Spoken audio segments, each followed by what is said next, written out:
ข้าวสวยเด้อภูคันนาหักบาง ไปตลาดน้ำเดือเพื่อไปซื้อเนาะเป็นบาง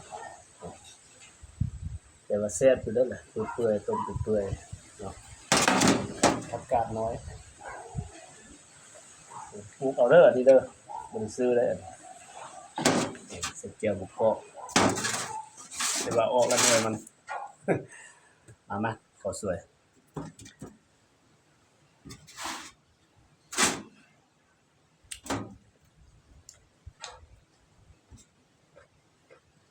ลม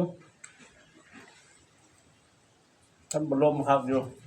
ตอนยามนี้มาแล้วมันจากเฮือนจากซานจากทางมีแต่ขี้ฝุ่น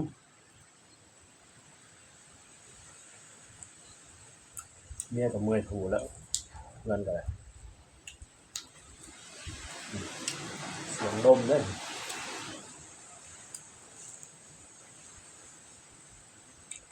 อัดบุด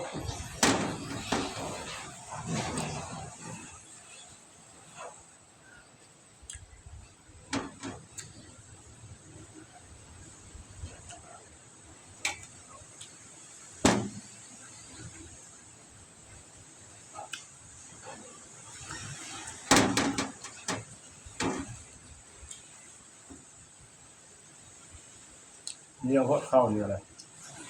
นึ่งมื้อกูกิน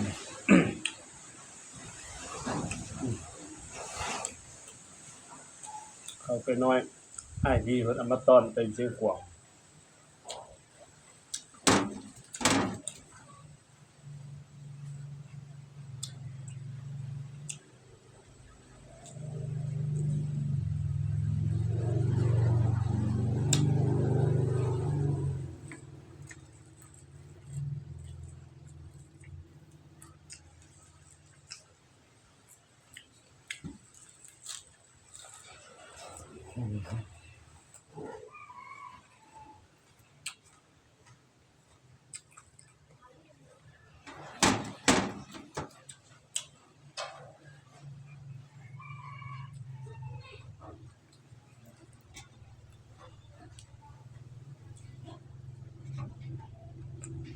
เนี่ยก็แซ่บอยาก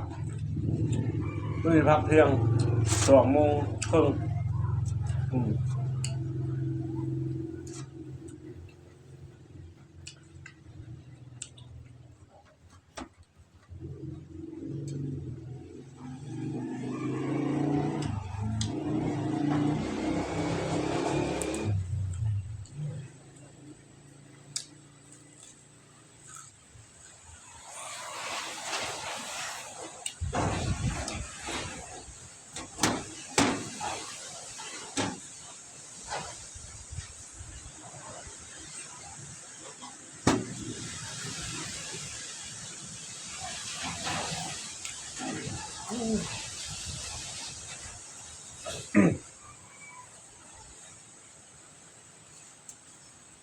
เมื่อจะกวดละใบไม้นี่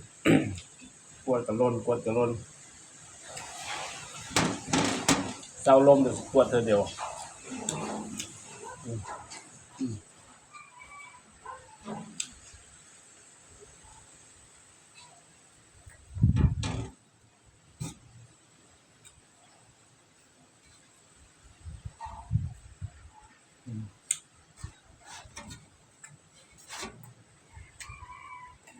เด็ก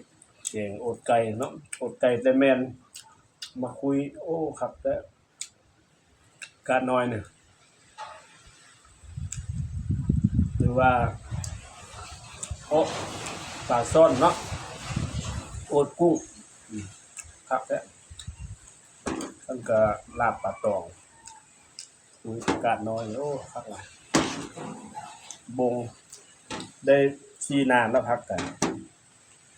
แต่ว่านั้นย้อนยังหลายอยู่ก็เลยเอามากินทุกมื้อ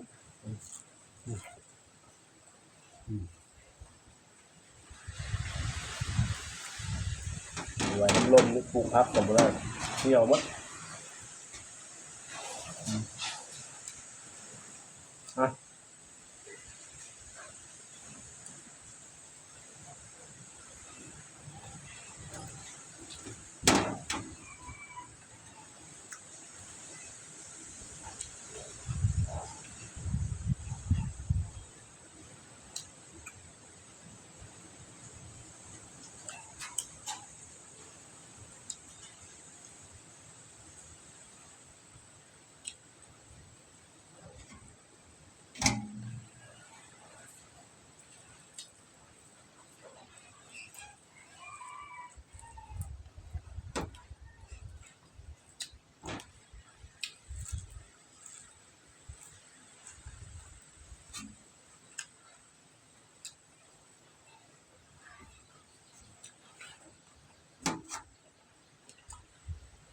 ก็เป็นตากินด้วยแหละ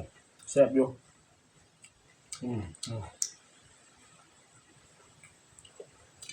ซื้อมาต้ม ไปเปื่อยค่อยกินแซ่บท่านมันยากปลูกกันนาน